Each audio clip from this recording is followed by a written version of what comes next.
video binge lately, and I don't know how long it's gonna last, but I love it. And I feel like I have so much to say lately, and I don't know how much of it is actually getting received. I don't know how coherent this video is going to be, because I'm not going into it with a real point that I'm making, but I do want to talk about this because 5 minutes ago I just got out of biology class and we were learning about DNA, and it made me think about this, so I'm going to talk about it. If you are planning on smoking marijuana today, I would advise that you go do that and then come back to this video. So basically, like I said, I was just in biology class. We were learning about just DNA, and we understand that DNA is like the instructions for the body to make proteins, but you know, we were learning about the actual process, how it goes from point A to point B being proteins. And I was just thinking about it, and I was like, it's amazing. DNA is so tiny, it's microscopic. That was the weirdest noise. It's like microscopic though. And the proteins it makes are extremely tiny. Amino acids are extremely tiny. Everything involved in protein making. That's a bird that's making that noise. That's crazy. Wow. I've never seen a bird like that in this park. Okay, extremely tiny, and that's what makes the proteins that make our entire body. And you start with these two cells, sperm and an egg. They have half the amount of chromosomes as a normal cell has. And in 9 months, you have a baby. And, or 10 months really, but sometimes like way less than that. Sometimes you get a 6-month-old a baby in 6 months.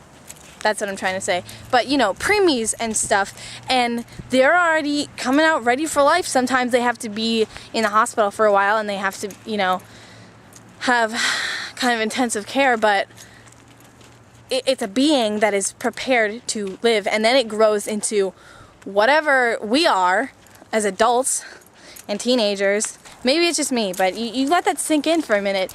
It's like there are millions, billions, trillions, some kind of illions of cells in all of our bodies, and they take forever to make, it would seem, but somehow it happens, and it happens so quickly when you consider the size of the materials you start with. I feel like this has happened a lot to me this year, this kind of like epiphanies, and just where you think about something that you've always known and just taken as a given, and you realize that it's pretty freaking crazy.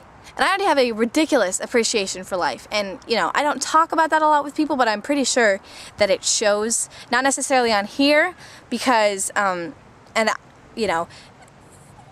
anybody on YouTube, anybody on the internet in general, you don't really get a full sense of who they are just from what they put on the internet. And I'm hoping that everyone that's watching me knows that, I was in Gainesville this past weekend with my friends, and we went to this restaurant called the 420 Cafe at like 2 in the morning, and some guy came in and was hitting on me or whatever, and I was smiling, not for any particular reason.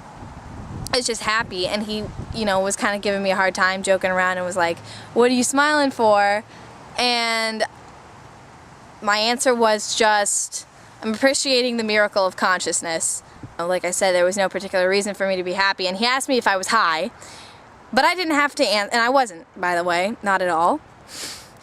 But I didn't have to answer him because one of my friends was just like, no, she's just like that. And so I think people kind of understand through my behavior that, yeah, I think life is pretty damn amazing. I don't know if this is gonna come together the way that I would like it to, this video, what I have to say, but I'm in this park. Let me show you. I'm in this nature park, and what the camera is showing right now really doesn't do it justice. It's really, really beautiful here.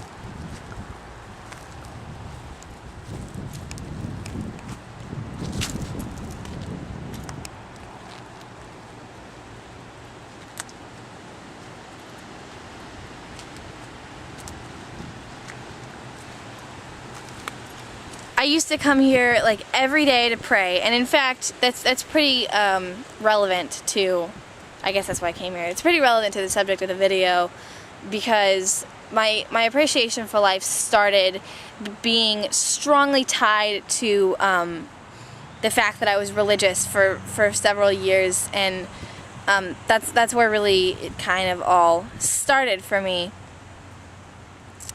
But now it's blossoming, especially this year. It's really blossoming into something completely different.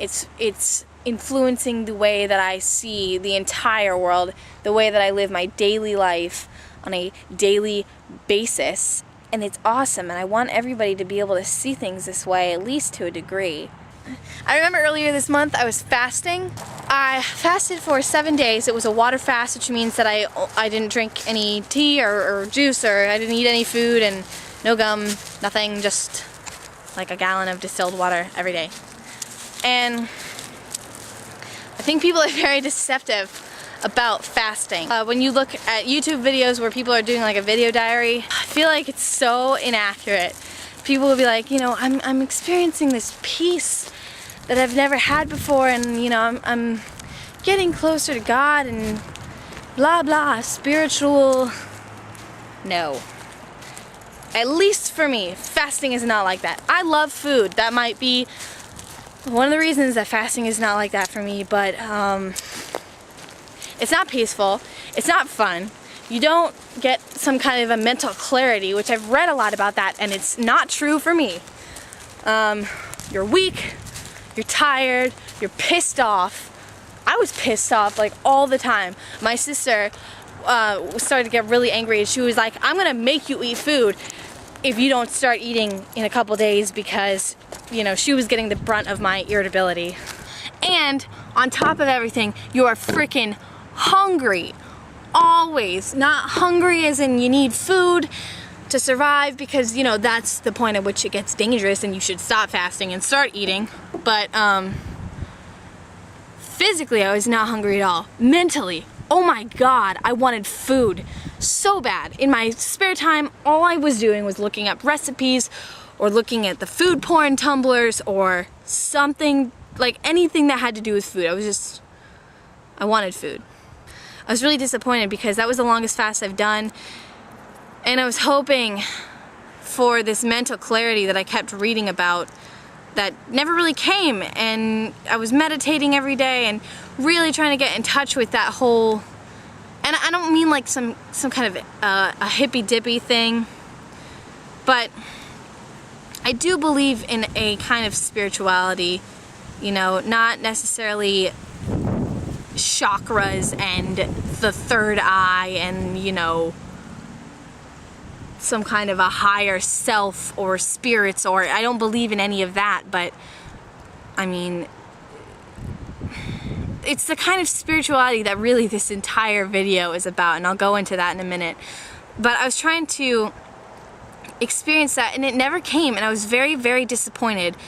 And then at the end of the fast, I broke my fast on the 7th day at about 8 o'clock with an apple, followed by a burrito, which was not a good decision. Next day was the craziest day ever. It was like the best day of my life. The weather felt awesome. I went outside and I was like, I felt so great. And I drove with the windows down all day, and you know, I wanted to listen to the radio in my car, and I was thinking about the lyrics of the songs, and it just, nothing felt right. It all felt like the wrong subject, you know. It was about dancing in a club, or like money, or, you know, girls. It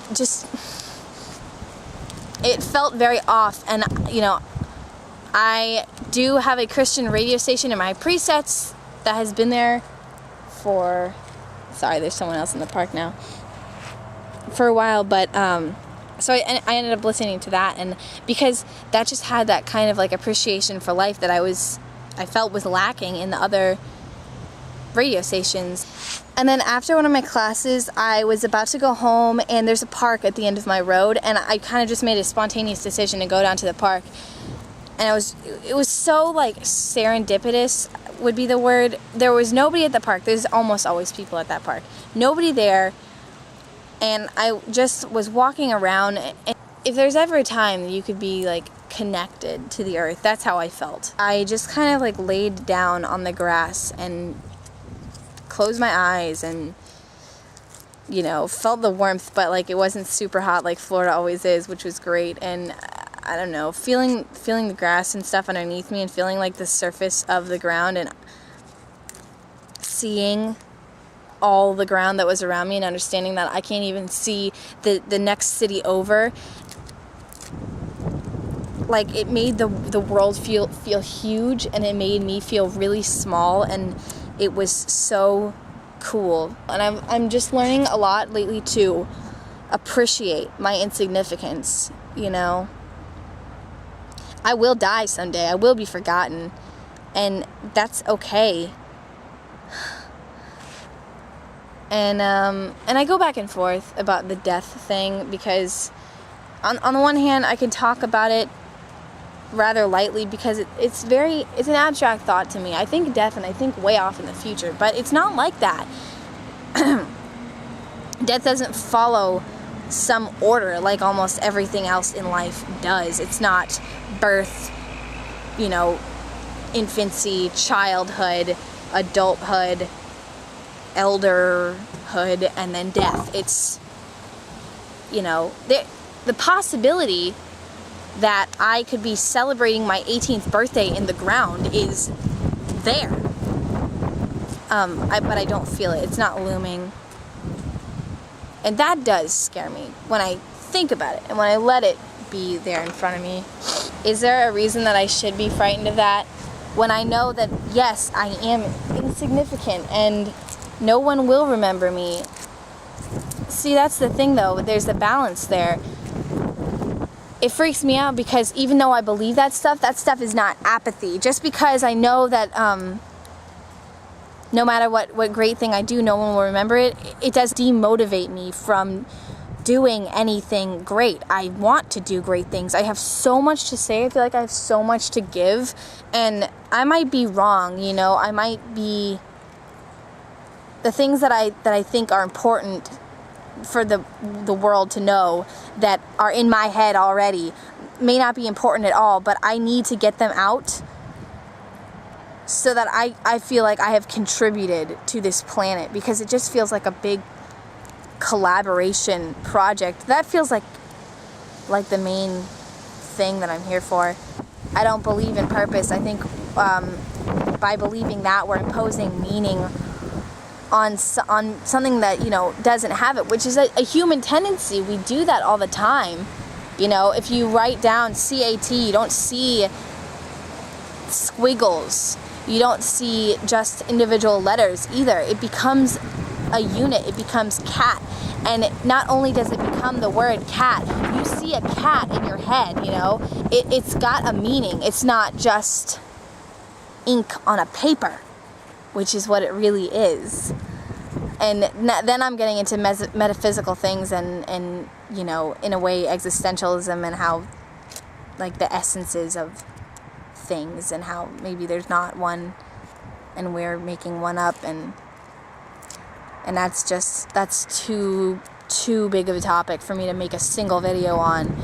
But, you know, you look up at the clouds and you see, you know, when people look at the clouds and they see animals, it's not animals, it's clouds. It's condensed water vapor in the sky, or constellations, you know. It's just balls of, you know, flaming gas in certain formations, and people saw animals in them. And when you look at them, they don't even really look like animals, but we want to put meaning on things, because that's what makes it so that we can understand it. And I feel like life is such a complicated, complex thing, that we have to be able to make it something we can understand by putting a meaning on it, by, you know, giving ourselves a purpose. But I don't believe I have one. I believe life is all I have, and I think we have a lot more options than we perceive. Maybe we don't have free will. I don't really believe in free will. So I don't know how that can, I don't know if that actually contradicts my idea of having more options, but like, I often think about, what if the first few people on this planet had been different people with different brains? Society, the structure of everything, social practices and business might not even exist, and money and, God, language, for Christ's sake, might be completely different. It's one of the things that can actually make me a little bit speechless, because it's just when you really feel the full weight of it, which I don't even know if I am feeling the full weight of it. That's the crazy thing. But when I at least feel the weight of it that I am capable of feeling, it blows my mind. We were totally just given this blank canvas. There is no imposed structure on this earth. None. Any imposed structure, any imposed limits come from humanity itself, society, but we perceive them as so concrete and so real, but they don't really exist. So I decide what my purpose is, really. Maybe my purpose is to decide my own purpose, but I think maybe not what I'm supposed to do, because if I say I'm supposed to do something, it implies that someone is supposing it, which could be me. But what I would like to do, maybe, what I would like to do with my life, what I'd like to make it mean and stand for, is the ideas that I have and the things that I learn, and maybe I'm learning at a faster pace than other people, or in a different way than other people. We all have our own lenses that we see the world through, and mine could be completely unique from everyone else's, and because of that, I may see things in a way that nobody else has before. And if I can get some kind of a platform, if I can find some way to show other people that those ideas, that's what I want to do. And the fact that I am insignificant and such a small person out of millions of species, trillions of species, probably billions of people,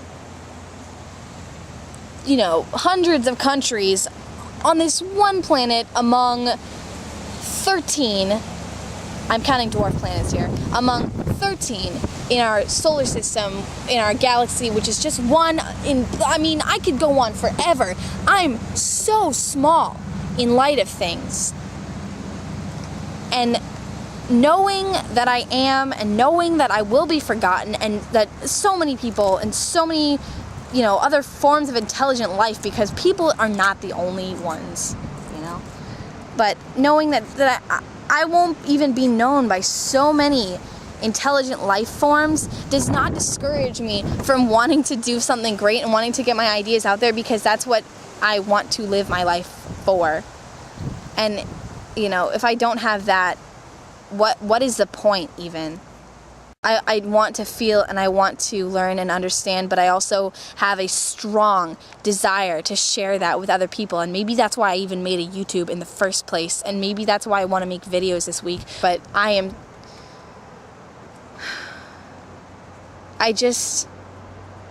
been learning a lot this year, and to call myself wise would be extremely arrogant, I know, and that's why I'm not going to do it.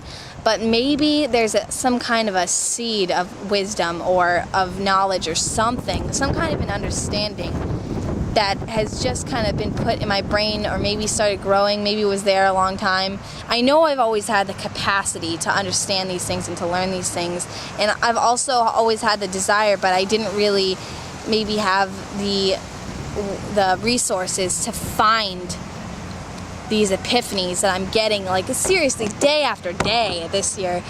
This is the best year of my life. I love this year. Definitely my greatest passion in life is to learn about life, to appreciate life, because life is amazing even when it sucks.